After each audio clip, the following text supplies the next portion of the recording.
Once upon a time, an old king ruled over the kingdom of Bumbaran. His kingdom was prosperous, his people were good, and he should have been happy.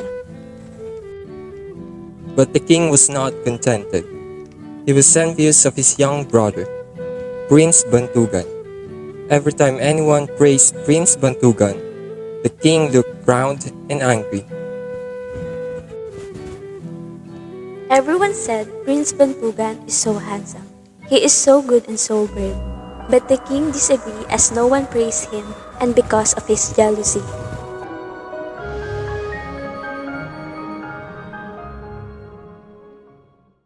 Brother, the people are so nice here.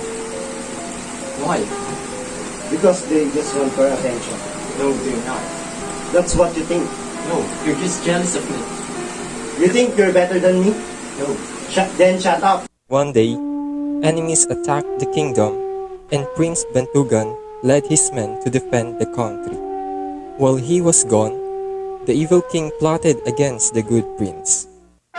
Issue a proclamation that no one should speak to Prince Bantugan. Whoever dared to speak with the prince will be executed. Soon, Prince Bantugan returned victorious from the battle. To his astonishment, no one ever wanted to speak to him. Why a sad face? Nothing. I told you, don't be such a fool. Don't underestimate me, brother.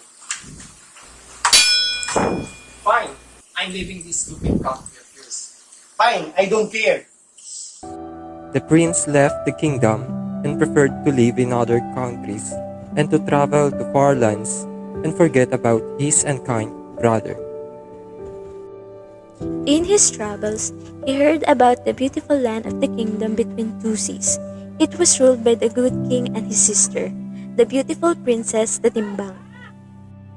Prince Bantugan decided to go there. He traveled through many lands, forests, and mountains, and finally reached the kingdom between two seas. Prince Bantugan was so tired from his travel. As he stood outside the gate, he suddenly felt very weak. His leg couldn't carry his body, and the prince fell to the ground and died.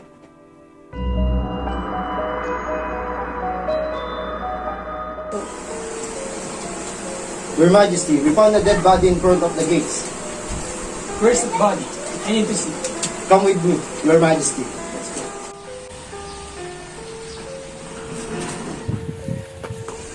Wait! I want to see it too! Even in death, Prince Bantugan was very handsome. The heart of Princess the Timbang went out to him in love and sorrow.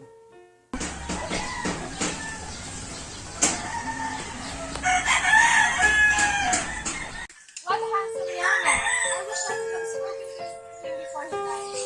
I am sure he was because he was handsome. How unfortunate that this young man died here. Does anyone know who is this young man? Where he came from?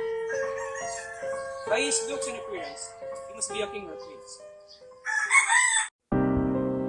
The king was afraid that the relatives or subjects of the dead man might wage war upon his kingdom. Therefore, he treated the body of the young man as he would a royal person.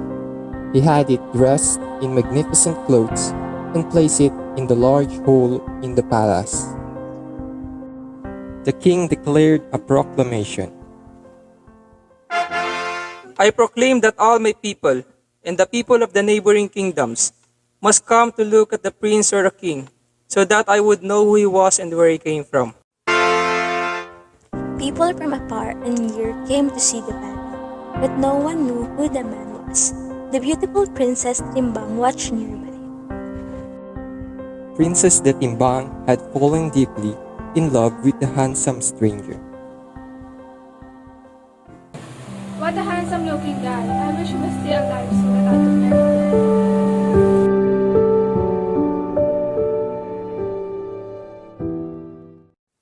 My master is dead! My master, Prince Bantugan from Pamparan, is dead! He was so good to his people! He flew ahead to the kingdom of Bumbaran. The parrot told the king about the death of the prince. The king, his brother, was stricken in pain. He was full of repentance. He blamed himself for the death of his brother. Prince Madali, a brother of Prince Bantugan, and who loved him dearly, volunteered to go to the region of the dead and bring Bantugan's soul back to his body. It was very dangerous, but the two were not afraid. They traveled 5 days and reached a thunderous land. After 5 more days, they reached the hottest land that ever existed.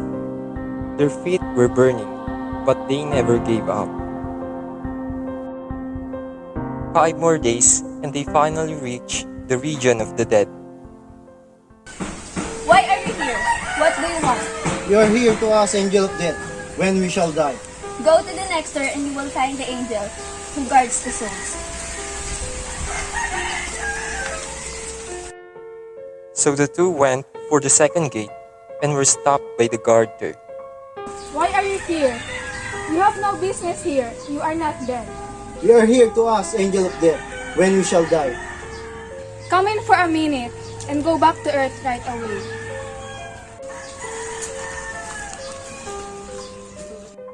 The two entered and found themselves in a beautiful garden full of fragrant flowers and delicious fruits. They found Bantugan souls sitting on a chair. The two tricked the angel of death to go outside for a minute. Hey angel, we found some soul outside. Okay, I'll go.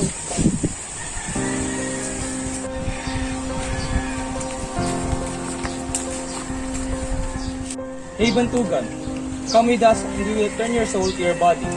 Okay. Then Bantugan went with Madali and the king and returned back to earth.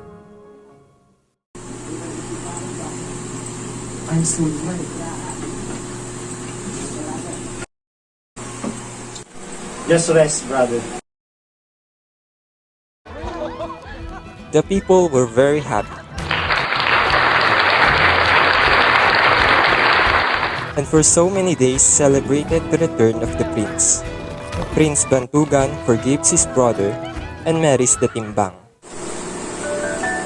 Will you marry me? Yes.